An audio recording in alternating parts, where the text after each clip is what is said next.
Do you know why you can enjoy the taste and quality of our fruits and vegetables throughout the year? Because behind them there's a production model based on the strictest quality, controls and standards. The European production model.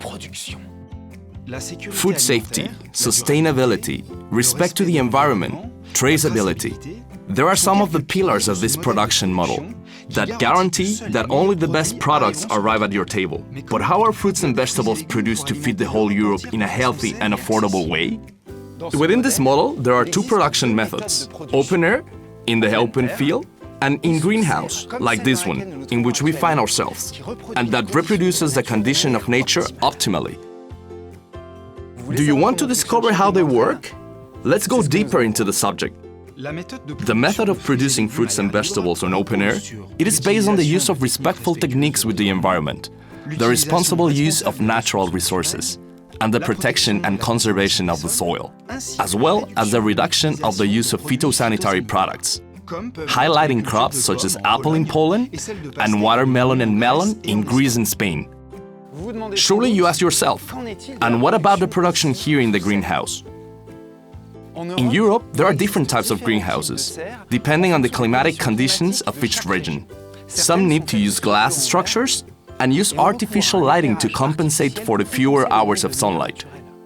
But others, like the one we are in, have different characteristics. Let's look at this issue more closely. In France, the greenhouses occupy an area of 11,500 hectares. They use mainly the energy of the sun to obtain the optimal conditions for the crop, combining it with the renewable energy such as solar energy or wood, and with the cogeneration systems through which thermal and electrical energy is obtained.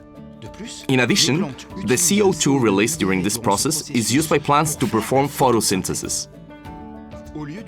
On the other hand, they use natural substrates, such as coconut fiber or peat. They are inert to avoid the development of fungi and bacteria, thus reducing the use of phytosanitary products.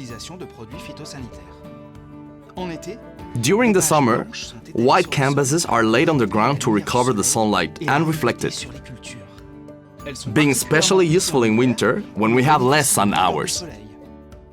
But how do the greenhouses like this work?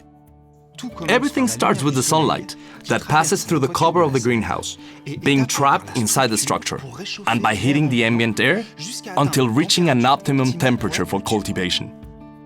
That remains homogeneous through the day and through the year, and preventing the loss of heat by convection. In addition, to avoid excessive heating, a self-ventilation system using windows on the roof is used.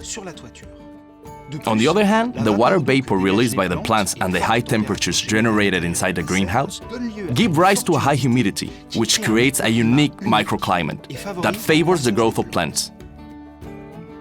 Thanks to the localized irrigation system, we provide the right amount of water at the moment the plant needs it most, favoring a more efficient use of water resources. We also greatly reduce the use of phytosanitary products through a biological control of pests and diseases, using auxiliary fauna. But these are not the only insects that help us grow our fruits and vegetables. Within the greenhouses, there are populations of bumblebees, which pollinate the plants from flower to flower. Now you know everything that happens inside a greenhouse, so that only healthy food reach your table with a high content of water, minerals, vitamins, fiber, and antioxidants. A better freshness, a better security, everything to continue cultivating a better quality and a better taste. Cultivating the taste of Europe.